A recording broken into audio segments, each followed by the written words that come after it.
let's make lemonade. Okay. Let's go to work. Stop! That's the signal! Go! Drop Go! it! Six! It's beautiful!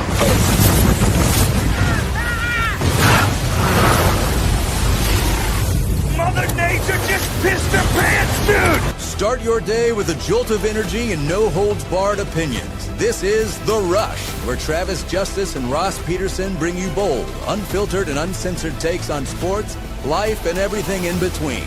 Buckle up and let's go.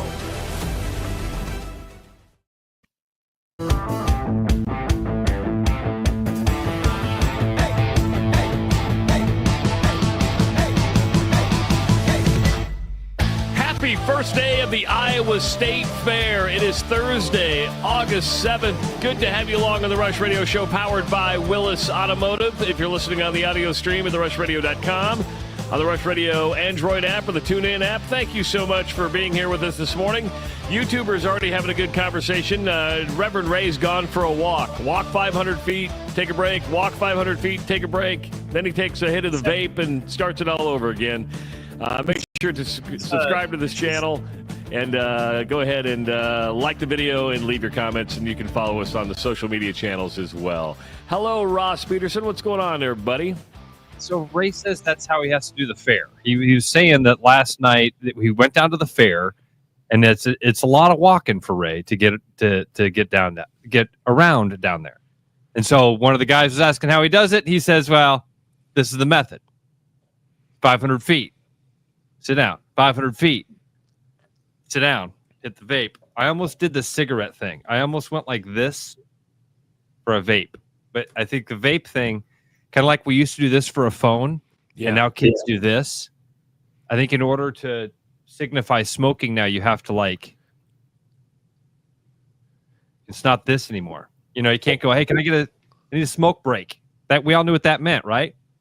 Or a vape, because I see them a lot with like the big box ones. It's like just they have to like clutch it almost like to fist the damn thing. I said fist. Dude, this all brings a bunch of stuff together I haven't even told you yet. Okay. Pouring rain right now, by the way. Pouring rain.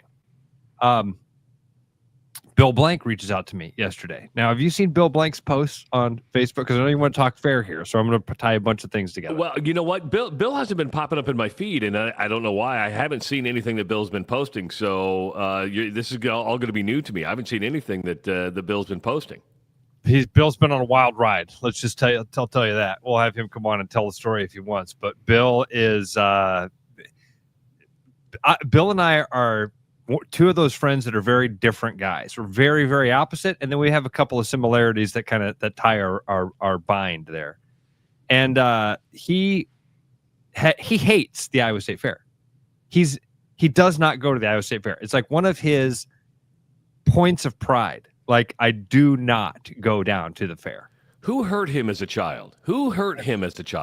Same people that hurt you, my friend. The people that weren't supposed to. Okay? Parents.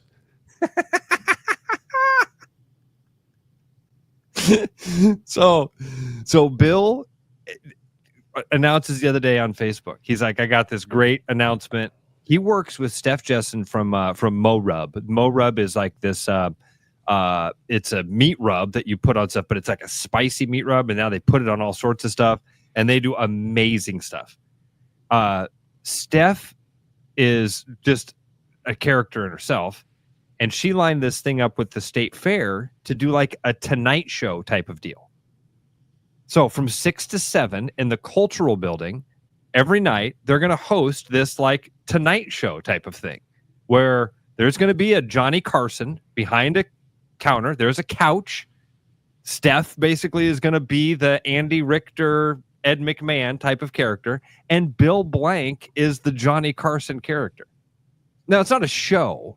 I mean that like it's not a scripted, come out and They're going to make it.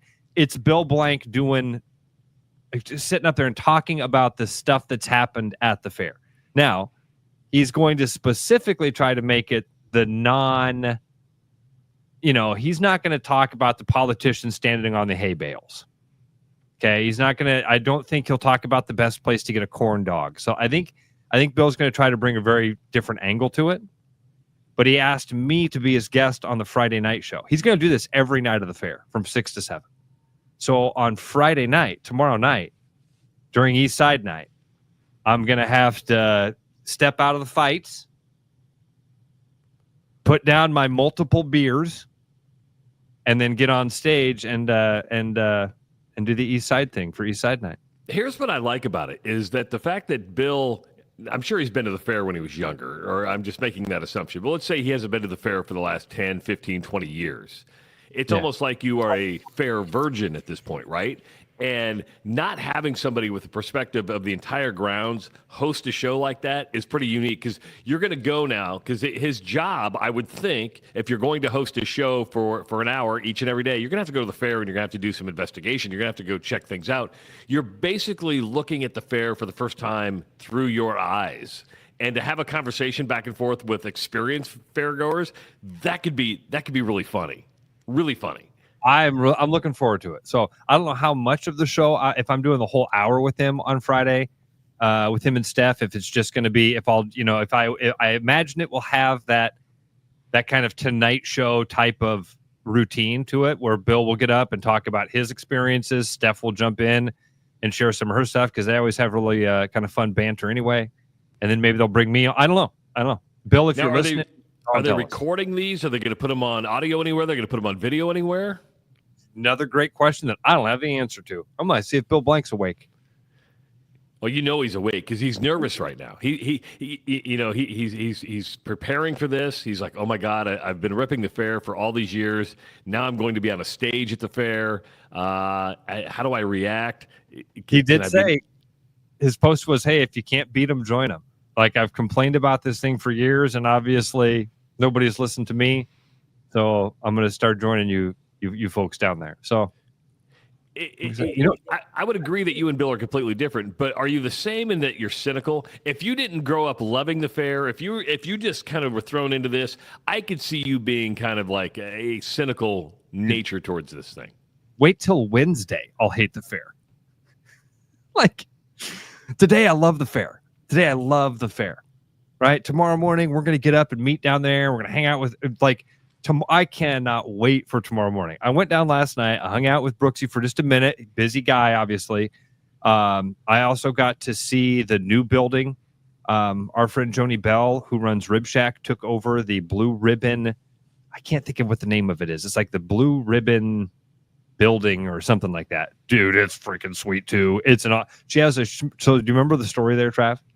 That's the guy who got kicked out last year, right? Remember why he got kicked out? Was he? He never paid anybody any money. Yeah.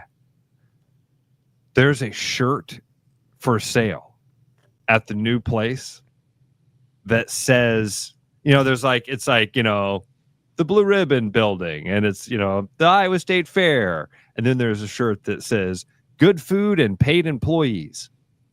Ooh. But you know what? Have fun with it, right? And I always hate it when people try to ignore it. Well, why are you here this year? Something happened. No, the guy didn't pay his employees. He totally took advantage of the situation. Yes. I mean, I don't know the ins and outs of the guy. That I don't know the details of it at all. I just know that I saw that shirt last night. I was like, damn. Pretty smart. So you went down last night. Did you have any food? Did you have a lobster roll? What did you eat last night? I had a lobster roll. So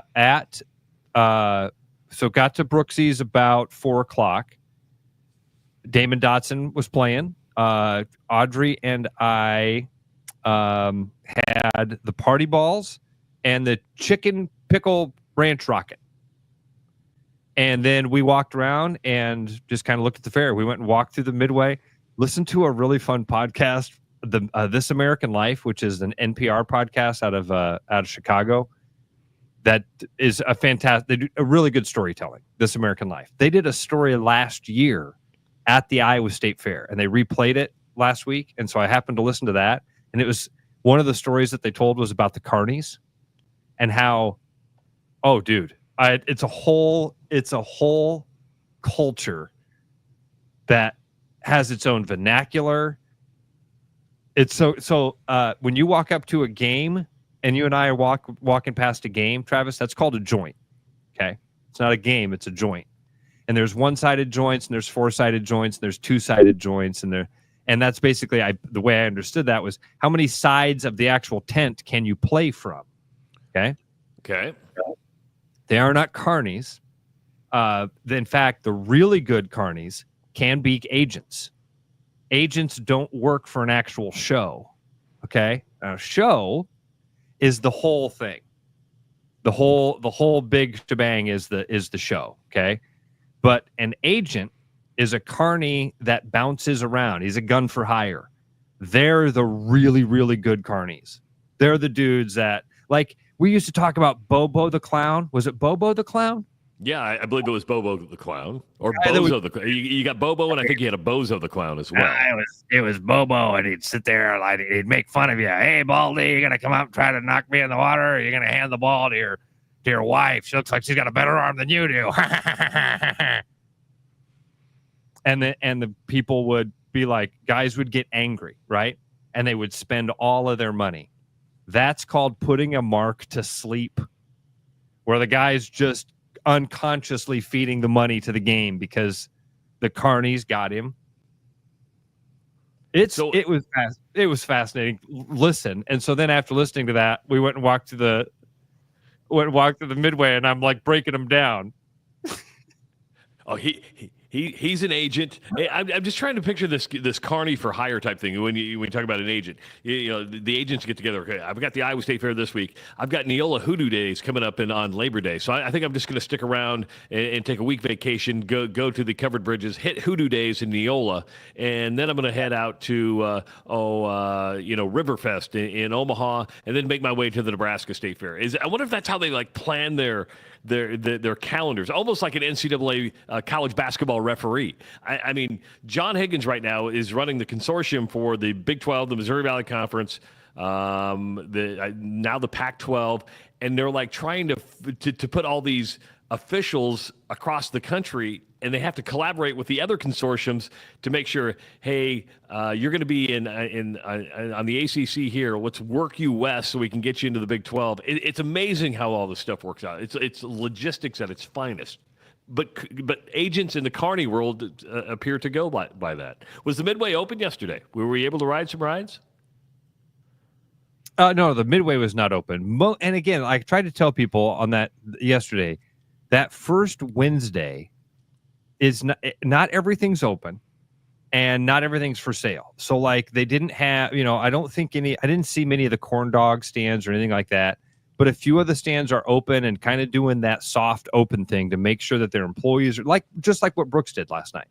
You're basically giving everybody a little bit of a trial run without having everything on the line of people getting angry about it because they've spent all their money to get to the fair and all that. So it was great.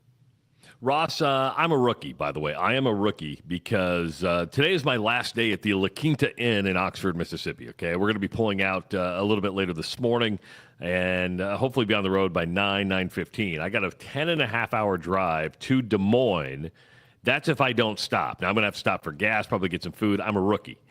Of course, this morning, I'm like, I need a place to stay tonight in Des Moines. So I'm like, well, I'll just get a hotel.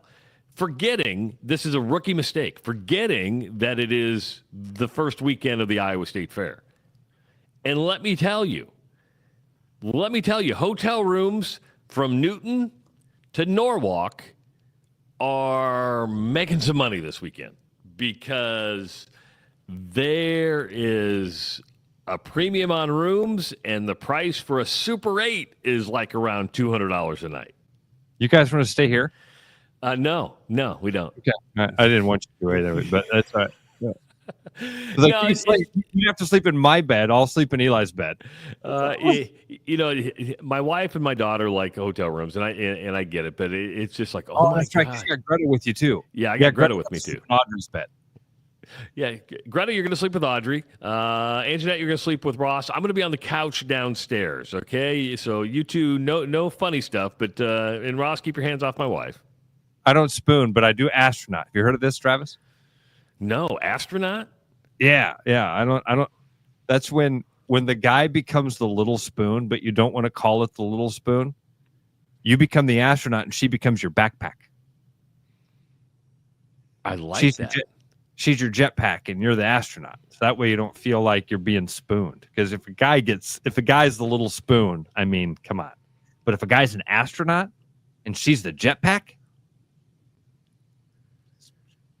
See, I can't do any of that anymore. I can only do it for like 30 seconds to a minute because my wife's going through menopause. And so what it is, hey, do you want to snuggle? Yeah, sure. 30 seconds later, I'm hot. I'm so hot. Get off of me. Get as far away as you can from me. You're like a furnace. So I'm like, okay, I'll just scoot over and forget about me. I think I must be going through menopause then. That's probably what it is. Male menopause. That's what you're going through. Mick says, did you try Ames? Not going to stay in Ames. It's logistics for me because I have to be on the east side at the Iowa State Fair. And then we have to go to Central City Liquors to sign some bottles of whiskey. Then we have to go to Willis Automotive, which is out west. And then I just want to pick up my wife and daughter and head back home right after that. So it's real. I don't want to backtrack. It's about logistics. So I'll keep looking throughout the day. Those prices go up and down on Expedia based on occupancy, so I'll be able to find one. Speaking of Mick, I don't know if you saw Mick yesterday on Facebook. He was getting ready for the parade. Mick is the official Rush Radio Show ambassador. He keeps upping his game when it comes to promoting the show. He promotes the show better than we promote the show. Yes, true. He has more gear for the show than we have gear for the show. And I've never seen this one before. Of course, he has the Rush Radio flag. He wears the Rush Radio Show T-shirts and sweatshirts wherever he goes. Ross, the first time I saw this yesterday, he may have had it and I've just not noticed it. His cover for his tire on the Jeep is now a custom-made Rush Radio Show tire cover. I did not see that. I don't know how much money he's invested into Rush Radio Show gear. I'm sure we love you, Mick. We love you, bud. Significant. Speaking of Rush Radio Show gear, if you go to therushradio.com, visit the merch tab, there is a new shirt up today in honor of our good friends over at Central City Liquors. All it is, it's 25. And to me, that shows you're a hardcore listener because when somebody yells, it's 25, you know exactly what we're talking about. And that's the Todd father walking down walking in Central City Liquors, talking to Brian and the old man about the wooden nickels, about whether it's 20 or it's 25. It's 25. So the Rush Radio shirt, it's 25, now available at therushradio.com. Just click on the merch tab and you can see all the gear that we have right there. So yes, and thanks to everybody who's purchased shirts and hoodies and stuff. And don't forget, 15% of the profits of our merch go to Can Play. So it goes to a good cause as well. And I told Ross yesterday, we did nice during the month of July. We're going to be able to give a nice little check to Can Play as this month. I mean, we hope we'd be able to give them a couple dollars. Yes. You know, we're there. We got a couple dollars for them. People are now, Travis, I love this. Love the Rush community. Dude from Iowa has said, Dude from Iowa says, you can come stay at my house in Norwalk. Right. That's a nice little offer. Let's see I don't know why all these are popping up. This is the one I really liked.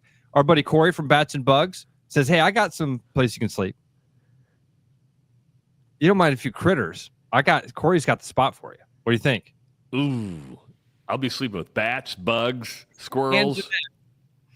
Greta, you're going to love this. Lit girls, you're going to love this. We got a new experience. What do you think of raccoons? How about a skunk that's been deodorized? You know, I think is that a thing? Oh yeah, you can deodorize a skunk. You can you take that gland out? The gland out, yeah. You can take the gland out. But I don't know why you'd want a skunk for a pet, right? I mean, to me, that's the defense mechanism of a skunk, and having a skunk, which is a wild animal, as a pet, and I'm sure somebody does, is not that appealing to me. I got an idea. Okay. I got an idea. I know why you'd have a skunk. If you have porch pirates in your neighborhood, you put a skunk on a leash on your porch. They don't know the gland's been removed. They don't know that. Yeah, but here's the problem. You think the skunk is going to honor you as a friendly owner to go, hey, I'm not going to spray you? No.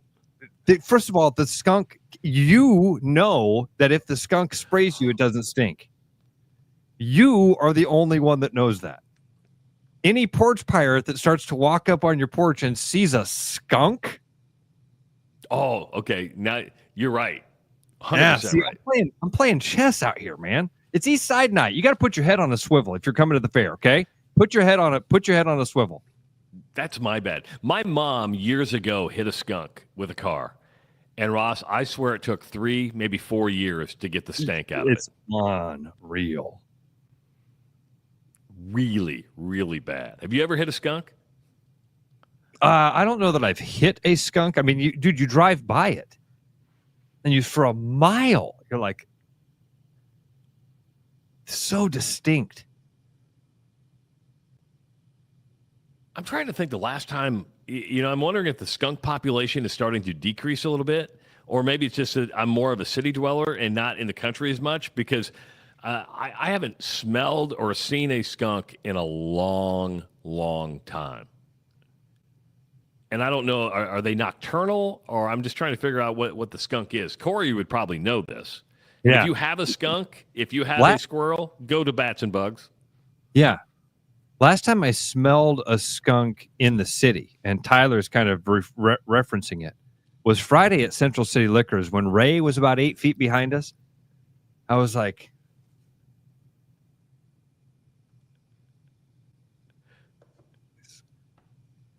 Ray's, is there a skunk here? Or is Ray in the house? Is there a skunk here? Or is Ray in the house? I love that. Duax was about to kick him out. Tom Duax was like, I'm kicking his ass out of here. Damn bug hanging out in my store. Ryan's like, Dad, no, that's Ray.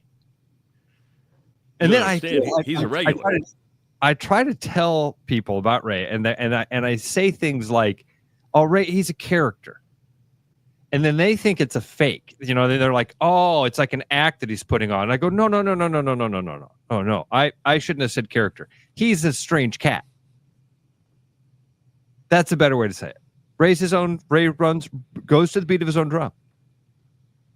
Does not care about what your thoughts of social norms are. And man, if you can't respect that, I mean it. If you can't I do respect a guy who shows up at an event wearing pajamas and a plastic cap. Why? Because nobody else is doing it. And he doesn't care whatsoever. He's like, it's the I don't care thing. I care. I stand in front of the closet and I go, what do I want to wear? What are people going to think? They're not. You could wear a freaking pajama suit and a plastic ball cap people will think you're a bum and they might kick you out of your store. But you're not a bum, Ray. We know you're not a bum. I love him. 515-517-2303. It's taking a while to process. Let's just see if they're there. Who's this? What's going on? I think it's Bill Blank. Bill, you there? Bill. All right. Well, Bill, you're going to have to call back in the 7 o'clock hour, because coming up next on the Rush Radio Show, we're going to be talking to Ben Jacobson, head coach at Northern Iowa for the basketball team. And big news with Ben happened late last week, or earlier this week, actually, was he got a contract extension, Ross. And so the crazy thing is Ben Jacobson is starting his 20th season at Northern Iowa. That's devotion. That is commitment. And because he's had opportunities to move on. He's been interviewed for other jobs. He's had success. He's gone. He's won NCAA tournament games, had won Missouri Valley Conference tournaments, but just continues to stay put. And he gets what I like, and we'll talk to him about this. What I like about his contract, Ross, how many times have you heard me say this when it comes to coaches' contracts? Give them a 5-year deal, and it's a rollover deal. And your job performance at the end of the year, if you extend the year, it just rolls over, and you're on a 5-year deal all the time. Makes perfect sense. You were the first guy I thought of when I saw this deal. I'm like, this is exactly what Travis has been talking about for a long time. You're right, man. Lucky to have this guy around. Lucky that he hasn't taken one of those opportunities. And excited to chat with him, man. He was when I reached out to him yesterday, I said, "Do you want to join us at 7?" And he's like, "Man, Travis, you and I, we got to get our poop in a group, okay?" We had McCarney on yesterday. We had Dr. Sullivan on, and he was telling us about the lair that they all go work out in. I'm like, "Jake, can you join us at 7?" He goes, "Sorry, Ross, I work out every day from 7 to 8. Can I join you at 6:30?" I'm like, Yeah. Please join us at 6:30 before you go work out for an hour. I haven't worked out in like a month and a half. I haven't worked out in several years, and I feel great. It is the Rush Radio Show, powered by Willis Automotive. The Rush Radio is now on the free TuneIn app, allowing you to enjoy the show on Apple products and Android Auto. Download the free TuneIn app and search The Rush Radio to take Travis and Ross wherever you go. Your house wasn't built for bats, birds, or raccoons, but try telling them that. At Bats and Bugs Pest Solutions, we've been helping Iowans take back their homes for over 20 years. We use cost-effective, eco-friendly methods to solve wildlife and pest problems the right way. Whether it's bats in your attic, birds in the vents, raccoons in your chimney, or moles in your yard, we have long-term solutions. Call Bats and Bugs Pest Solutions today at 515-218-3400, and let's make sure your home doesn't become their home. The Royal Mile, where everyone's a wee bit British. The Royal Mile is downtown Des Moines' living room with classic pub favourites. Pair them with a glass of whiskey or an expertly poured Guinness. It's bloody brilliant. The Royal Mile, a proper British pub. There's always something new at Fong's Pizza. The patio is open and ready for you, your friends, and an ever-changing menu of tiki drinks. Or try our new noodle dishes alongside your favorite slice. It's all happening this summer at the new Fong's in the East Village. Thinking about buying a home? Get pre-approved in 30 minutes with Gary Presnell at Northwest Bank in Des Moines. Gary offers first-time home buyers programs, VA, FHA, IFA, and conventional loans. Call Gary at 515-975-6767 or find his profile at nw.bank. Member FDIC Equal Housing Lender. You know, Brian, at Central City, we really do have the best selection around. I know. High-quality stuff you can't find anywhere else. Whistle Pig Plantation Rum. Yeah, and over 150 of the best scotches on earth. And a ton of bitters, mixers, and more. You know what we are? High class. Definitely high class, yeah. Make way for the natty. Okay, maybe medium class. Central City Liquor is home of the 10% cash coupon. And the Wooden Nickel program.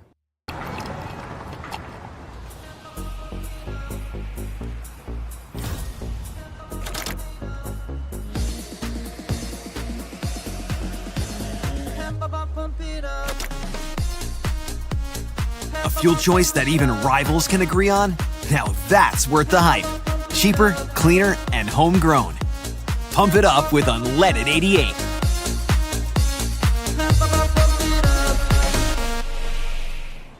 After Hawkeye football games this fall, Travis and Ross are right where they belong, with you taking your calls and giving unfiltered feedback. Right after Hawkeye football games, it's the Black and Gold Rush on the rushradio.com, the TuneIn app, and on YouTube. The heat of summer is here. Have you had your vehicle safety inspected lately? With any service at Willis Chevy, we include a free multi-point inspection along with a video multi-point inspection. Our GM certified technicians will check your fluids, tires, suspension, brakes, and everything else underneath your vehicle. Come see us today for your inspection to make sure your vehicle is ready for that road trip or ready for the kids to go back to school. Schedule online today at willischevy.com.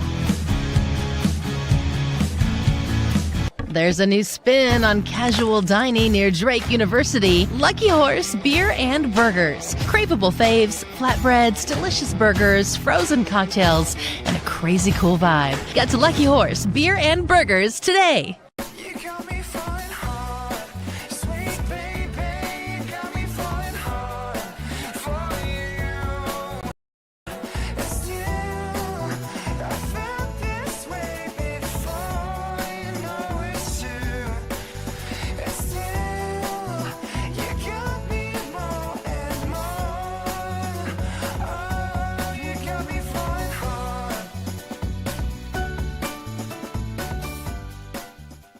The best bread is made from scratch, freshly baked with locally sourced ingredients and love. At Big Sky Bakery, we take great pride in our delicious products. We know you'll enjoy them almost as much as we enjoy baking them. Find us at the downtown Des Moines Farmers Market every Saturday.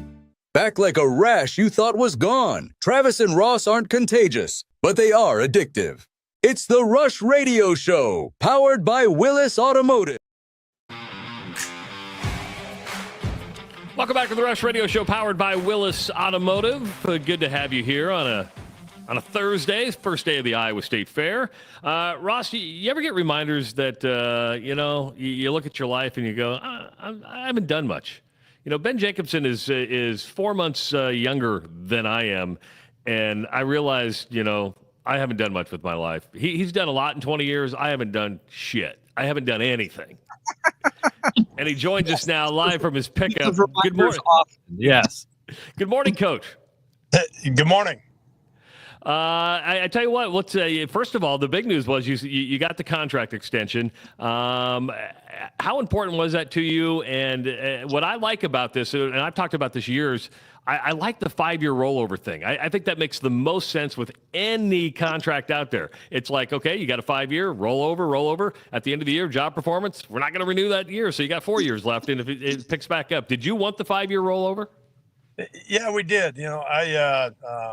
Just really excited about it. Obviously, grateful that we're in this position, and our President Nook, has been really supportive of not just our program, but our athletic department. You guys, Megan Franklin, she's just past 1 year into the job at our place as our athletics director. And she's been terrific. And so her Megan and President Nook, the work that they did with me and with my agent, really appreciate and really happy with the way it turned out.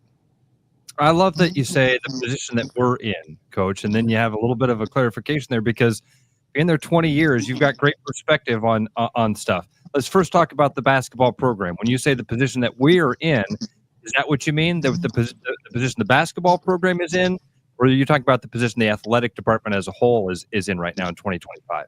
Yeah, both. I mean, there's lots of reasons to be excited about both things.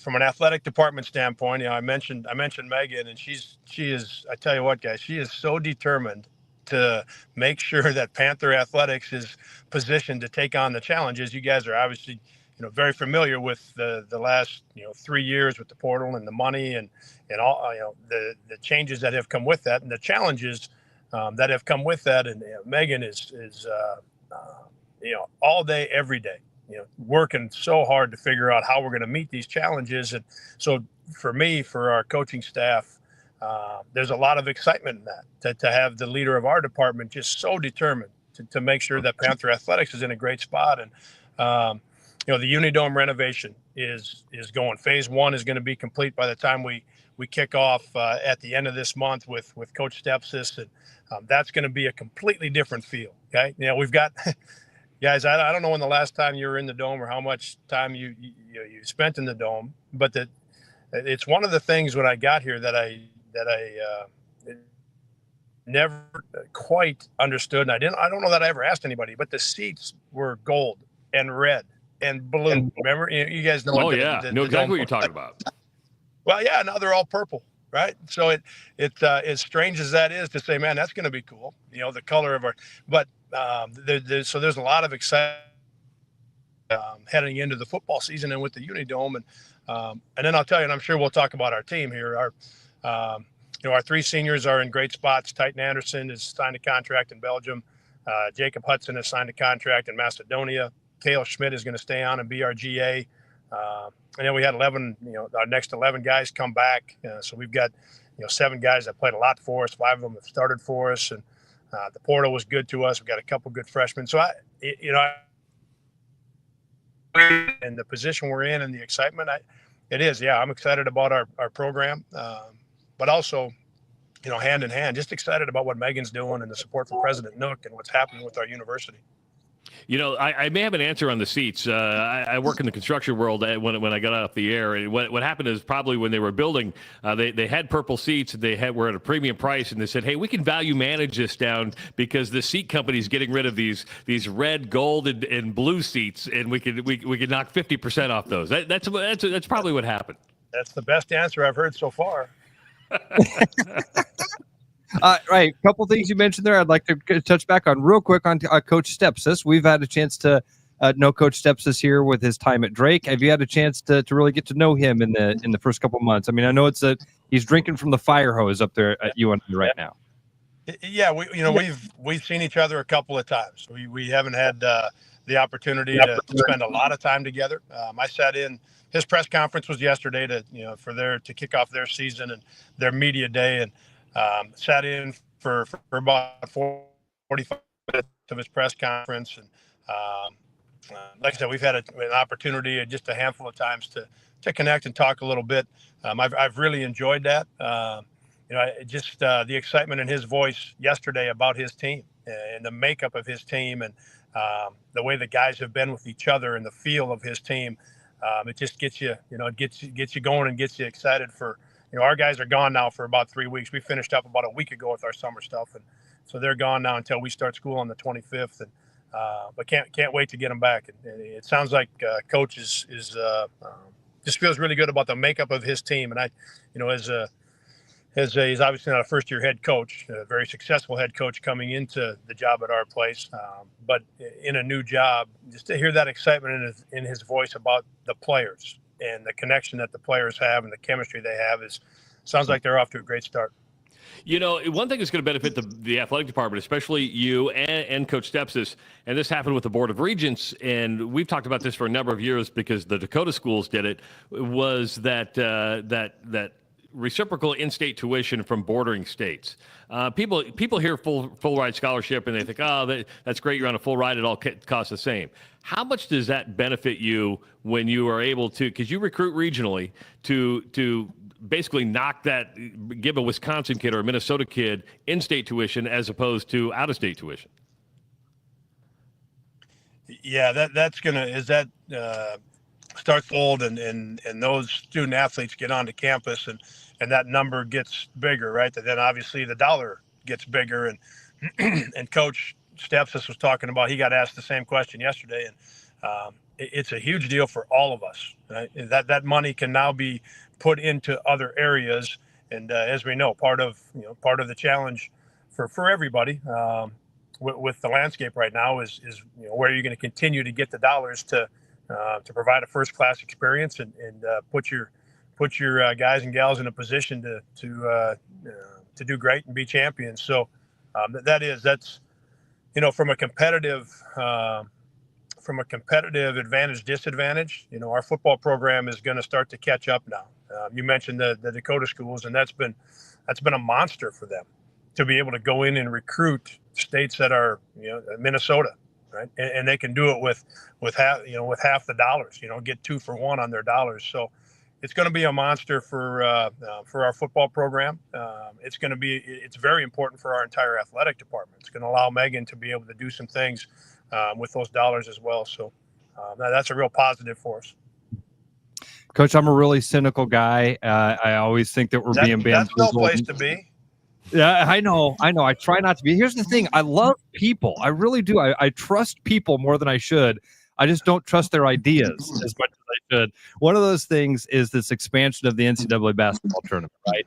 I would love to think that if the expansion of the basketball tournament, of the NCAA tournament, meant that the Valley would get a little bit more respect and get a little bit more, get 2 or 3 teams in those years, that the Valley's good enough to have 2 or 3 teams, I'd be all for this.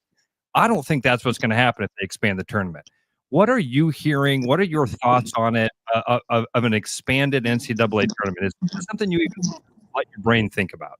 Yeah, I'm with you. I would like to see it happen. For a long time, I didn't. I'm an old school guy that way. Like, I like things the way they are, and so I've always felt like 64 should be the number and should always be the number forever. And that, over the last probably 7-8 years, guys, I've realized that's that isn't the case. Obviously, it's jumped up to 68, and I would love to see it go to, I think 76 is probably the next number, if I'm reading correctly, and some of the limited conversations I've had about it with people. But I think it should happen. And what I would tell you, and I've always said this, that you earn that respect, and I appreciate where you guys are at, and I know how. What you think of the Valley, what you think of our league and what you think of our teams. You guys, you see it all the time. So you know how good the players are, and you know how good the teams are, and you know what it's like to play against the teams in this league and to have to, now with 20 games, have to win. You got to win 17 or 18 of those games against teams in our league. And I know how you guys feel about it, how much you appreciate the difficulty in that. But what I would say is you got to earn your way into that tournament. And that's what I love about it. Like whether it's 64, 68, or hopefully it goes to 76, man, you got to earn your way into that thing. So I would love to see it go up. And that's where the respect you're talking about. I think people nationally have a lot of respect for our league. Now, there are things with non-conference scheduling, and there's very important things that have been adjusted by the Power 4 schools, so they make it harder for us to get into position.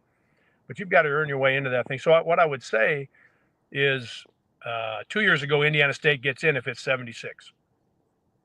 Yeah, true. Right? I hope that's here. If Drake doesn't win the tournament, and let's say they're the second team out, right? They were for sure getting in a 76 team field, but there was, I think we all felt like they were going to get in as one of the last couple if they not won in St. Louis. But if it was 76 guys, right, there'd be no. You could have your watch show party. You're guaranteed to get into a 76 team field. So that's where I feel like, no matter how people feel about it or, our league or our teams, Indiana State's for sure in 2 years ago. That means we get two. And if Drake doesn't win, they're getting into a 76 team field. Of course, you just mentioned that your team came off its summer workouts. They finished up. They're gone for about 3 weeks. Do you like your team after summer workouts? Is this a team that's going to compete for the Missouri Valley Conference tournament and the NCAA tournament? Yeah, if we would have been talking on like June 20th, I would have had a little bit of hesitation. We were missing Titan Anderson on June 20th. And big Jacob Hudson and Kale was just with us for a year, but he's a tough, hard-nosed guy. But our last 10, 12 days, guys, was really impressed with the progress that our guys made. I've always felt great about the roster and about our guys, but understandably, when you pull Titan out of there to graduation and you pull Huddy out of there to graduation, two fifth-year guys that have been 2 years in a row, they're together, they're starting, they're playing minutes, so. A little bit slow going in June, but man, like I said, the last 10, 12 days, 3 of our last 4 workouts were really, really good. So up front, where Ty and Huddy played, Will Hornseth is going to be terrific. He had a good freshman year a year ago behind those guys, and he's going to be absolutely terrific. But he's young, right? He's not a 5th-year guy. And then we've got Chase Corbett is in his 5th year, but he hasn't played for us. And then we took 3 guys from the transfer portal. And anytime you bring the new guys in, it takes them a little bit. So up front in those spots, we were young or lacked experience or brand new. So that's where it just took us some time there. And our backcourt, man, our backcourt is guys that all 5 of the guys have started for us. RJ was starting before he hurt tore his Achilles tendon. Leon was starting before he hurt his knee to start the month of February. And then we finished the year with Trey and Max and Benny starting for us in the backcourt. So we returned 5 players that have starting experience and, in a lot of ways led by Trey Campbell. You've got a guy who's going in, they're going to be a 4-year starter for us. It's great that he's a Cedar Falls High kid and his family's from here. But I tell you, man, he's a two-way guy for us. I know you guys have watched him. He makes big shots at different times in games. His strength has improved, his toughness has improved, his leadership really started to grow this summer. So we got great leadership back there with Trey and with Max, and again, just a lot of experience in that backcourt. And then, guys, I would tell you, RJ Taylor got healthy and started going. Right after the 4th of July. RJ was able to get going again, and so he's up and running and should be fully, I would think, back to 100% by the time we get to October 1st. And Leon Bond is fully healthy from his injury. And then Kyle Polk is a guy that's played a little bit for us as a freshman and a sophomore, but he's returned and had a terrific summer. May have been the most consistent guy through June and July, and is playing his best basketball. So, yeah, the roster's in good shape. I mean, it's the transfer portal guys are older, and that makes a difference as we've seen in our league, and as we saw at Drake. Those guys were older guys, and the guys that we took in the portal, the 3 players we took, 2 of them are 5th-year guys. One of them's just got 2 years left, so they're older players. So yeah, we had a good finish. A lot. I like our guys a lot. I like our roster a lot. And like I say it every year. That's you've got to have all of those things if you're going to have a chance. But then you got to go do it.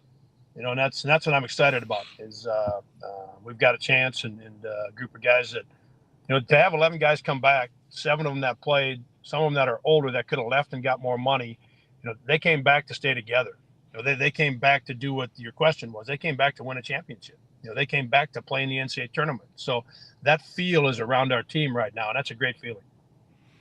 And I wanted to ask about that retention. You're going through this roster, Coach. Not only are you the coach that we're most familiar with the most tenure, your roster is the one that we're most familiar with. There's a lot of turnover in college basketball rosters.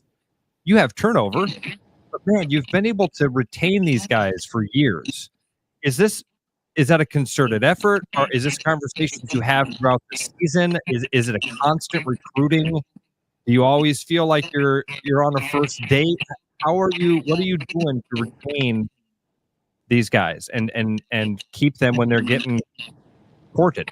Yeah, I would tell you it starts all the way back to when we're recruiting them when they're 16, 17 years old. That we're recruiting high school players that we get to know them, we get to know their families, we know what they're about, know what they're on a basketball side, we're looking for the skill level. Can you handle the ball, pass the ball, shoot the ball? That's the basketball piece that's real important to us. But then the more important piece is what are you about? Are you about your teammates? Are you about winning? Are you about the school that you're going to play for? Do you have a lot of pride in the people that you're going to be around? Are you going to add value to that program? So that's always the most important piece. And that's gone a long ways for us.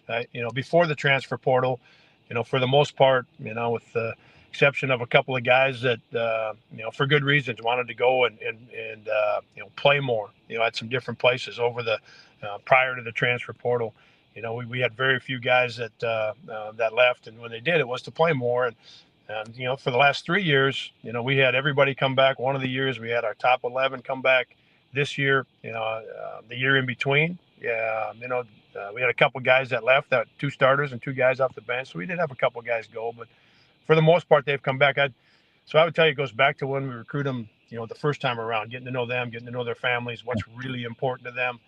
And then I talk about a lot in recruiting. Let's get as many high quality, good young guys, great families in here at the same time as we can. As many as we possibly can, because when you do, and that's what happened this year. Right? When you do, they want to be around each other. Right? They want to stick together. So, this past year we win 20 games. We play in the NIT. We're within a play. We needed to finish off that Drake game to be tied for the league title with 2 to go. Well, these 11 guys. The next step is, find your way to a championship. When we're talking about the basketball piece. So they want to stick together. And then the last thing I would say is you need leadership. You need a guy like Titan Anderson, and Jacob Hudson was just here for 2 years, but both of those guys could have made more money if they left last year in the spring. And Ty came out publicly and said it. He said, this is, Northern Iowa this is my home, and this is where I'm going to finish my career. And Jacob Hudson, same thing. And so when, the guys, when you get to this year, and a couple, Trey Campbell's in that situation, and a couple of our other players are in that same position that Titan Anderson was in the year before. And they see Ty, who's second best player in the league and played with the Pelicans in summer league, and he signed his contract overseas. And Titan Anderson in Cedar Falls, or anywhere a Panther fan sees him, he is legacy. He is for life, right? Based on who he is as a person and who his family is, and that example, that leadership is really critical. That helps Trey Campbell make a similar decision to stick around. So, it's been good. It's one of the things that I've really enjoyed about our program. You're getting ready to start your 20th year. That's a long, long time.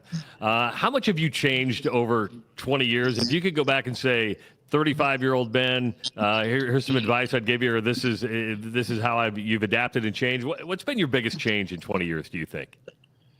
Yeah, that's. I wish I could say I sleep a little bit more right now. I wish that was the case. I remember at that time not sleeping at all, but at that time it was.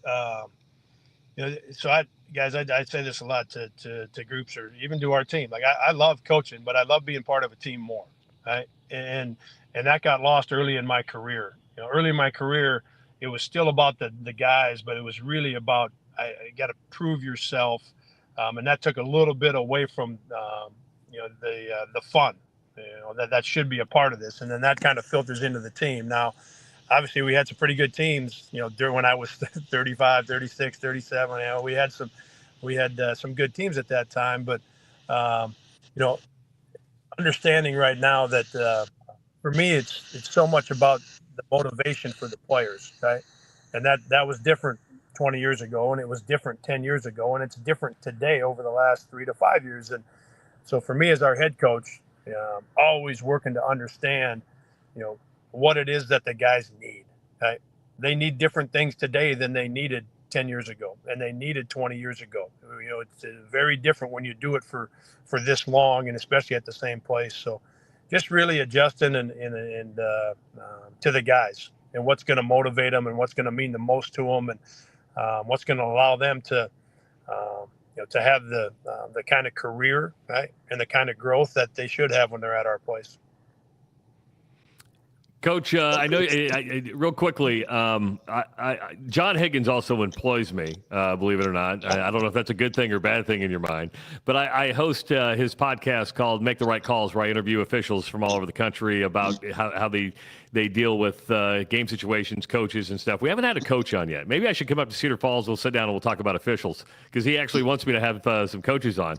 But what do you look for when you, in game management, what do you look for in an official? And I know this is off the wall and nothing, but just because I host this podcast, I'd love to get your perspective, because all they talk about is communication. If you don't communicate well, it's going to go downhill fast. And I would just like to get your perspective on that.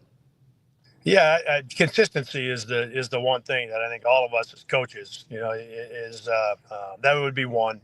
Two, if whether it's one of our guys or it's somebody we're playing against, if there's something, if one of our guys on the same play 7 times in the same game is doing something that is against the rules, then we need to call it, even if he hides it good. Like Cajo was great, and I didn't bring it up. The opposing coaches brought it up, but I'll use this for the example. Cajo was great at getting on a guy's hip, and then he would get that left elbow. He would just barely hook that hip.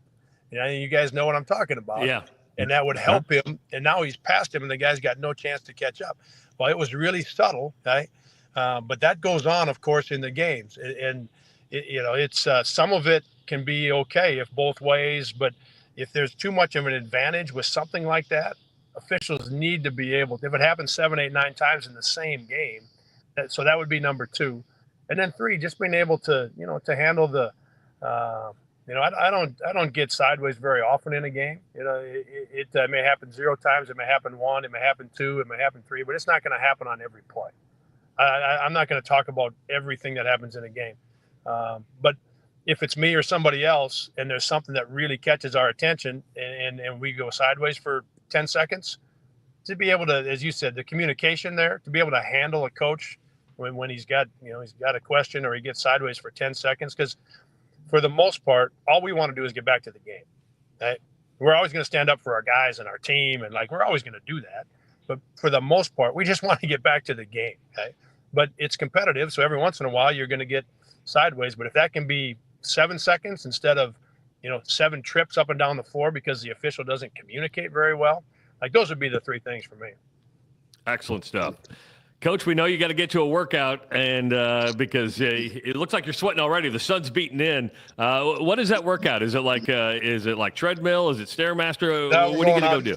Yeah, going outside today. Just getting a few miles in outside today.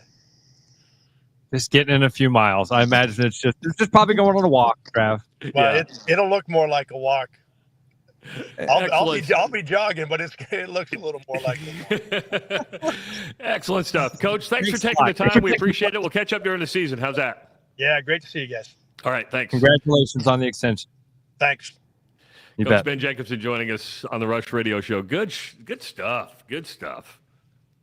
Travis, all of that consistency in this sea of change. His assistant coaches have been around. One of the Tyler was pointing out, like even Seth Tuttle, former players come back. That comes down to culture. It really that thing of, I mean, how do you get guys to stick around? Well, when we go and talk to them, we tell them this is what to expect. We're going to build up a group, a team of people that are from families like you, that are guys like you. You won't want to leave it. When other opportunities come and people say, hey, greener grass, you're going to go, no, this is what I want to do. That's really, that's something to be studied in this time. You know what would be a fun thing? Because Iowa's been lucky. Iowa has been very lucky. In 20 years, they've had 2 basketball coaches, 1 football coach. But even Iowa State, with lots of success and really in 20 years, consistency in the grand scheme of things. How many coaches has Iowa State basketball had in 20 years? 3? 20 years, I think 3 would be about pretty close Probably. to be it, yeah. How many has Drake had in 20 years? Drake's had quite a bit. Quite a few. But once you hit Darren, and then you hit and McCollum, well, Nico was there for 1 year. Then you had Darren. Then you had McCollum for 1 year. But they were able to win and establish a culture and an expectation. Before Nico, and I think I can say Nico kind of set the expectation. He had success. I'd agree. And look at him now. He's at Minnesota. But it started with Nico. It went to a completely different level under Darren. Ben McCollum took it to, or I would say at least maintained that level. And, and Hendo knows now what the expectation is. But, when you look at Hayden Fry and Kirk Ferentz, when you look from Greg McDermott to Ben Jacobson, it's that consistency. There's a shared level of culture. And you're able to be consistent, Ross. The only way you can be consistent is if you win. Because if you don't win, then change is made. But once you get that consistency, I would bet it's easier to maintain. 20 years is a long time at a Valley school. That is a long time. And don't kid yourself. Who was the first Drake coach that Ben Jacobson coached against in 2000? Would have been 2005. And I'm going to say, is it Tom Abetamarco? Tom Davis. Abetamarco was done in 90. Okay, God. Rudy Washington was there till 96. Kanaski was there till 03. But here are the coaches that Ben Jacobson has coached against on the Drake sideline. Tom Davis, Keno Davis, Mark Phelps, Ray Giacoletti, Jeff Rutter, Nico Medved, Darren DeVries, Ben McCollum, and coming up on Eric Henderson. 1, 2, 3, 4, 5, 6, 7, 8. He will coach against his 9th Drake basketball coach in 20 years. Drake in 20 years. I'm not. This is not a knock on Drake at all. It is. Look, those coaches that have success at that level, they usually take the Nico Medved, Darren DeVries route. There's only so many resources. There's only so much. And to have him stick around for 20 years and have all of his guys around for that long is real impressive. I mean, heck, you got to give Darren DeVries credit for sticking around as long as he did, right? I mean, Darren did, 6 years, I think, at Drake? 5 years. Mark Phelps was there 5 years. Giacoletti was there 4. Tom Davis was there 4.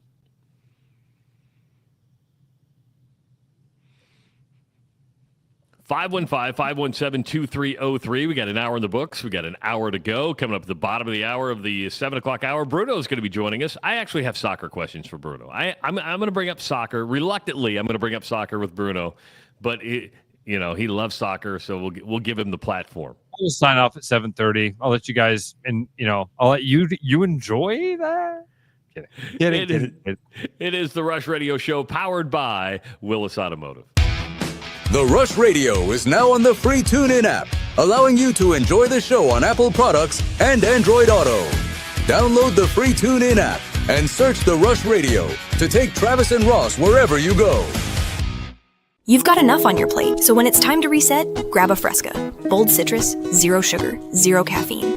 Just clean, crisp refreshment that never goes out of style, whether it's post-work, post-gym, or just a break from the noise. Fresca's got your back. Pick up a Fresca at your local retailer today. Your house wasn't built for bats, birds, or raccoons, but try telling them that. At Bats and Bugs Pest Solutions, we've been helping Iowans take back their homes for over 20 years. We use cost-effective, eco-friendly methods to solve wildlife and pest problems the right way. Whether it's bats in your attic, birds in the vent, raccoons in your chimney, or moles in your yard, we have long-term solutions. Call Bats and Bugs Pest Solutions today at 515-218-3400, and let's make sure your home doesn't become their home. At Midwest Landscapes and Hardscapes, we know that the only way to do business is the fair way. That means honest quotes, no surprises, and work that speaks for itself. From the first sketch to the final sweep, we keep you in the loop because communication builds trust, and trust builds beautiful spaces. Midwest Landscapes and Hardscapes, fair, skilled, thorough. Just the way it should be.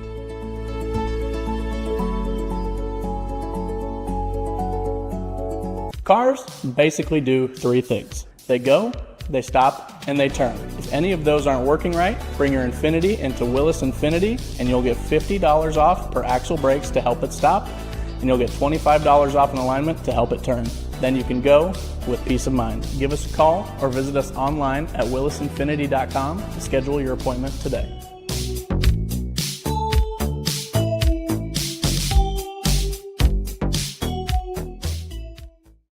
After Hawkeye football games this fall, Travis and Ross are right where they belong, with you taking your calls and giving unfiltered feedback. Right after Hawkeye football games, it's the Black and Gold Rush on the rushradio.com, the TuneIn app, and on YouTube.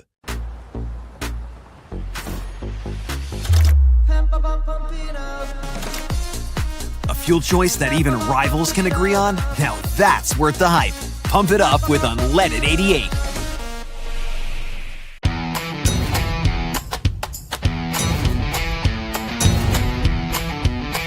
Largest selection of German beer in the world? You'll find it at the Hessen House. From Doppelbocks to Oktoberfest to Hefeweizens and Dunkels, there's no passport needed for the deliciously different beer and food at the Hessen House. So grab your friends and make it a fun night out. The Hessen House, 4th and Court, Des Moines.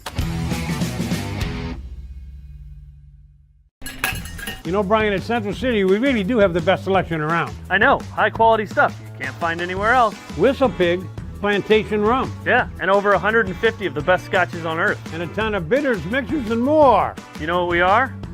High class. Definitely high class, yeah. Make way for the natty. Okay, maybe medium class. Central City Liquors, home of the 10% cash coupon. And the Wooden Nickel program. Back like a rash you thought was gone. Travis and Ross aren't contagious, but they are addictive. It's the Rush Radio Show, powered by Willis Automotive. Hour number 2 of the Rush Radio Show, powered by Willis Automotive. Good to have you here on the first day of the Iowa State Fair. Don't forget, Ross and I are going to be live at the State Fair tomorrow morning from 6 to 8 at JR's South Fork Ranch. Going to be a lot of fun. If you're listening on the audio stream at therushradio.com or the Rush Radio app or the TuneIn app, thank you. Watching on YouTube, hit that subscribe button, like this video, and leave your comments. And, of course, follow us on our social media channels. Mentioned JR South Fork Ranch. Ross was there last night. Don't forget the lobster roll. You get the regular lobster roll. You get the $100 lobster roll. You can get the I forget what it's called, the Velvet Big Old Good Deal, $600. Dom Perignon, gold leaf, caviar, you name it. JR South Fork Ranch. And listen, I don't want anybody to think that it's just for those high rollers. Now, he does have the high roller section. He's got a table with a couple of bottles of Dom, and it's set up for the high rollers, and you can go over and get your picture with the bottle of Dom, even if you don't want to do the big purchase. Dude, last night I had the AE party balls, which are, oh my gosh, dude, they're like cheesy hash browns inside of a hush puppy ball, and then it's served with AE party dip. And those are cheap, inexpensive. And then I also had the chicken bacon pickle rocket, which is in under $10, I think. And then you've got dino nuggets. Like there's stuff for everybody. And then more important, there's constant entertainment happening. And now with that new area, he kind of was bragging about that thing that they did just to the south of him, Travis. They built a new permanent bathroom there. It's got an awning. Did I just hear somebody do a bong hit on the air? Oh, yes. You just heard somebody take a bong hit on the air because Reverend Ray is joining us now. What's up there, Rev? How did I smell that? First one on the new show, just to break it in. Popping the cherry on the Rush Radio. You've been on this show since we started. You've just been in the YouTube chat. You decided finally you wanted everybody to hear you, so you went ahead and called 515-517-2303. You know, without a doubt, and just nothing but love for you guys and all that. And hey, Ross, I got a question for you. If I'm there at Gate 8 at 5:30, can I get in there with you tomorrow morning? If you're at Gate 8 at 5:30, I will absolutely do my best. How about this, Ray? Hold on, but I want to make sure that I've got a way to contact you. Hold on. Ross better be there by 5:30. We've got setup to do. Yeah. But then I will have to go. The problem would be that I'd have to leave our setup, go get Ray and help him get back to JR's. And so what I'm trying to do is make sure that I have a way to contact Ray. Yeah, I'm going to probably be down there closer to 5. I want to be down there closer to 5, Ray. And if you do that, I think I've got your number, Rev. Oh yeah, without a doubt. Yeah, because as much as I'd like to go out there for Bill's show tonight and all that, I understand he's going to have Brooks as a guest tonight, and I'm a big supporter of Bill and Willie's podcast and all that. Travis, I just got a quick question for you. I'll talk to you about it more in person tomorrow. But I'm kind of working on a project myself on a podcast that my sponsor, Rats Records and Tapes, we're going to be doing local musicians playing out there at his store in Merle Hay Mall. And I was going to come out and do a Facebook Live on when Owen does at JR South Fork. I tell you what, get along. Owen's going to be there on Saturday, but that's an acoustic show from noon to 2. The time to come out, I would think, would be the 16th of August. That's when the full band is there, and he'll be playing from 2:30 to 4:30. So if you're going to come out and do a Facebook Live and check it out, I would do the 16th. Okay, for sure. And at the same time, I'd like to see if he'd like to be a guest out there at the record store and do a live play a tune out there at Rats Records and Tape. So we'll offer discounts and all of that. Well, you're going to have to ask him that. I'm not his agent, and I learned long ago not to be his agent or even interfere. When it comes to all things Owen, I just back up and say, talk to the man. All right. Well, I'll tell you what. I'll let you guys get back to the show, and thanks for the love. And I'll be texting you in the morning tomorrow, Ross. Thanks, Ray. Appreciate it, man. Give us one more hit. Give us one more hit. Don't encourage it. One more bong hits for Jesus and Jesus. All right. Good day. All right, buddy. He says, don't encourage it. 515-517-2303. Let's go to Derek from New Sharon. Derek, welcome to the Rush Radio Show, powered by Willis Automotive. What's up, man? How do I follow that? You can't. Well, hey, I want to talk about this train wreck of a league, the WNBA. Oh, my, this is too funny. Why are they throwing dildos at Sophie Cunningham? I'd throw a real one at her. God, what a smoke show she is. I think they're missing out, though. They could turn this into a money-making thing. You're probably not wrong here. For as I know you're trying to be funny, but even though it would be politically incorrect and it would look bad in the league, you're right. They could turn this into a money-making thing. And it would go against everything that they've ever tried to do or prevent people from thinking about them, or like it would. No, bad idea. Bad idea. Oh, you guys took the bait. I'm thinking for the first 10,000 fans, you could get a replica dildo of Brittany Griner's wiener. Jesus. Oh, come on. Derek. This is why we get the text. As soon as you come on, we get the text. They're like, oh, God, he's going to say something. And most of the time I'm like, oh, no, listen. It is what it is. I can't stand the woman. And listen, and I think that it's fair not to like a person. That's okay. I don't think it's fair to say to just degrade him. This lady has a penis. I think that's over the. I do. I think that, like, I mean, I know that's a common joke about Brittany Griner, but I think that goes over the line, man. Oh, all right. Well, your opinion, my opinion. Everybody. I love it. That's why I love you. That's why I love Derek, right there, because I can say, "Oh man, I think you went over the line." He goes, "Oh, okay, all right." So anyway, back onto that conversation we were having. That's why I love Derek. Because most people can't do that. You say to most people, hey, I think you went over the line. And they go, hey, screw you, man. Screw you. I think you went over the line. I don't like your face. How about that? Derek goes, oh, cool. That's your opinion. Awesome. I shared my opinion and you shared your opinion. And now you and I are equal. Anything else, Derek? Well, I don't know now. I got one more, but I don't think I better say it. Yeah. It's not that bad. Okay. It's not as bad as the last one, but okay. Well, it could be worse. Instead of throwing out dildos, they could be throwing out anal beads. That'd be a crappy deal. See what you did there. Thanks, Derek. See, just as tasteless, but not personal and over the line. See? And the kicker was the punchline was that would be a crappy deal. Yeah. Exactly. And like a lot of things with Derek, layered. It's not a straightforward comment, because when you think it's straightforward, he's going to come around with the hook, and all of a sudden, wham! He spends all week writing this stuff. You know, I don't think so. Do you think it's like material that he's like? I don't think. I feel like it's something that is kind of spur of the moment for him. Probably runs it by Teddy Candy, right? They're in the bush. They're in the Blue Yummy garage some afternoon, and he's like, "Teddy, I think I got one for the boys. Let me run it by you first. I'm going to double down on that Brittany Griner. Bit. Oh yeah, and Derek's the guy that smokes his cigarettes like that, like you just did. I'm going to run that Brittany Griner bit by him, and then I'm going to double down. I actually had a dream about the WNBA dildos yesterday.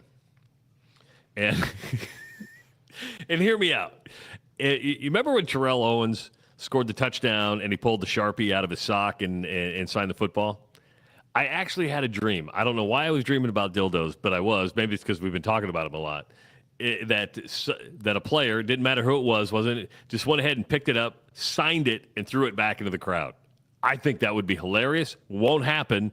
But that's the dream I had. Somebody threw it on, went over there, got a Sharpie, signed it, and threw it back. That's a weird dream. We've had a lot with this whole Caitlin Clark and WNBA conversations these last couple of years. I've had a lot of things fly out of my mouth that I didn't think I'd ever say. I mean, you know, I was telling you last year, I remember saying out loud, that's a damn pretty song, Jelly Roll. I never thought I'd say that. I never thought I'd say this. Travis, I think you're watching too much WNBA. That's fair. That's You having dreams?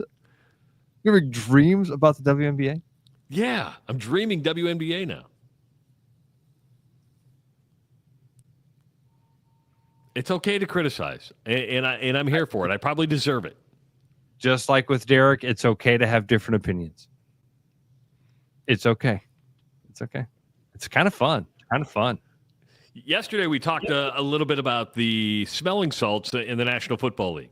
And we kind of took George Kittle's word for it when he kind of interrupted an interview, I believe it was on the NFL Network, and wanted an air a grievance about the NFL taking away smelling salts.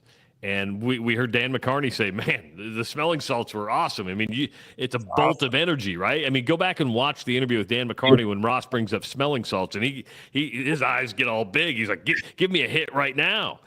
But the clarification is, Ross, smelling salts have not been banned. Clubs can no longer provide said smelling salts. If players want smelling salts, they have to bring their own. What could go wrong here? And so this is so stupid to me. They're not banned, but clubs can't provide smelling salts on the field, in the locker room, anywhere. But if you bring your own stash, that's like the parents saying, hey, we're not going to supply the alcohol for the party, but if you bring your own, we're not going to tell you not to drink it. Right? I mean, if they're not banned, then why don't clubs provide them and have say over quality? And I know I'm starting to think quality in a smelling salt. You never know. Brian wrote in and said liability, and I'm sure that's the reason. I'm sure that the legal reason is we can't provide it because of liability, for the same reason your kid can't get a Tylenol at school. I mean, Travis, do you think...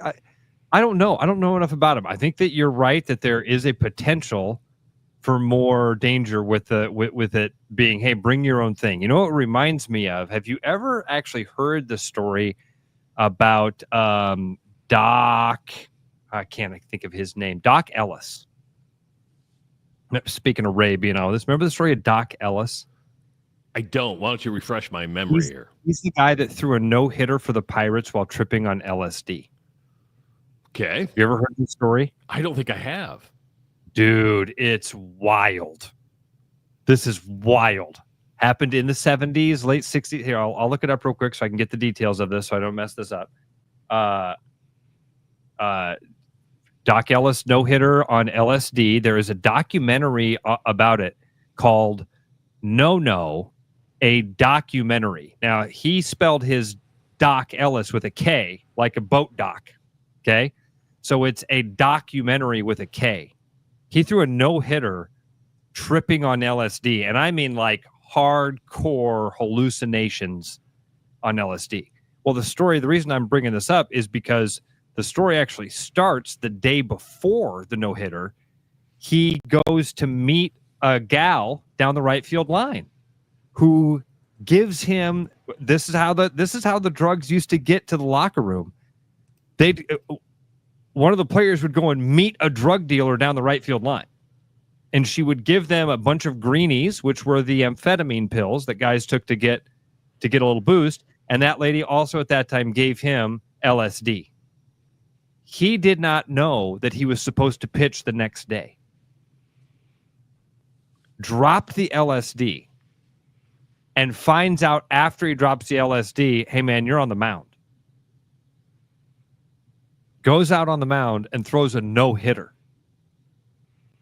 With rainbows and strange creatures running around him, I'm sure. I've never done LSD, but you watch some of the documentaries and the trippiness that goes along with it. I'm surprised you could even find the strike zone. Dude.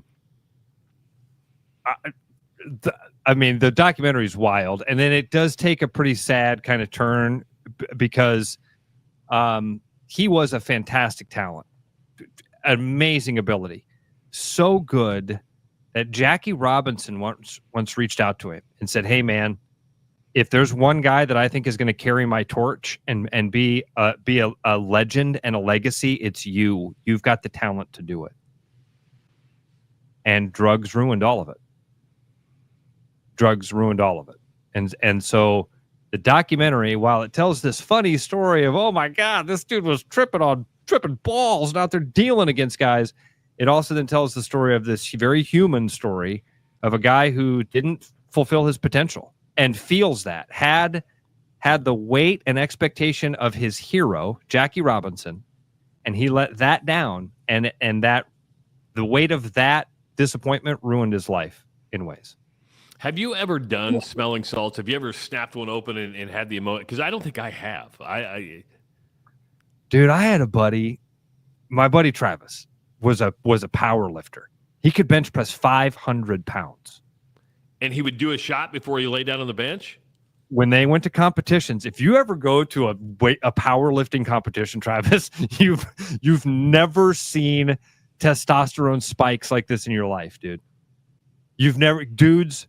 They're getting ready to bench press a bulldozer. You got to get hyped, right? I mean, guys smacking you've seen those slap fight things. Oh yeah, very much so.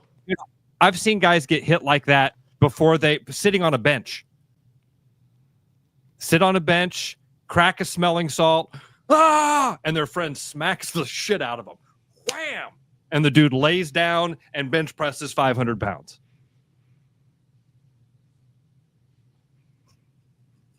And that's what George Kittle was talking about. He's like, I use that for a sense of energy before I go out on the field. He was like, what am I going to do? There were players that were distraught because they read the memo wrong. That's why the union had to go back and get clarification. Like, hey, we never talked about banning smelling salts and ammonia. They said, no, you can bring your own. But, the club's no longer going to provide it for you. To me, I wish the club, and I get the liability thing, because what they're saying is that smelling salts and ammonia, when you take a whiff of it, can mask the senses of a concussion. And the last thing the NFL wants to do is have more concussion protocol and lawsuits. So does this mean now, hey, if you use smelling salts during the game, you're no longer liable for putting, oh, no, coach, I'm good. See, we got it masked. Now I want to, can I just go to Walgreens or CVS and buy smelling salts? Is there I think that you can get them someplace. I don't know if you can get them at a CVS. I don't know. I think they are an over-the-counter thing. I don't know where. I don't know which counter you got to go to. Linda says Amazon. Yeah. Yeah. Dude was asking about Adderall, which was one of the drugs of choice for a while. Yep. Back in the 60s and 70s, though, they called them greenies, and it was a little bit different than Adderall because it was just more of an amphetamine.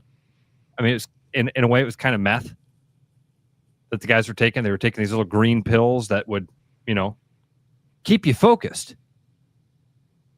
Well, look, I don't know if you've ever watched The Queen's Gambit. That's what she got hooked on, was the green pills, and it gave her this vision of a board. But yeah, so do you know what they gave the kamikaze pilots? No. Did you know this? Same thing.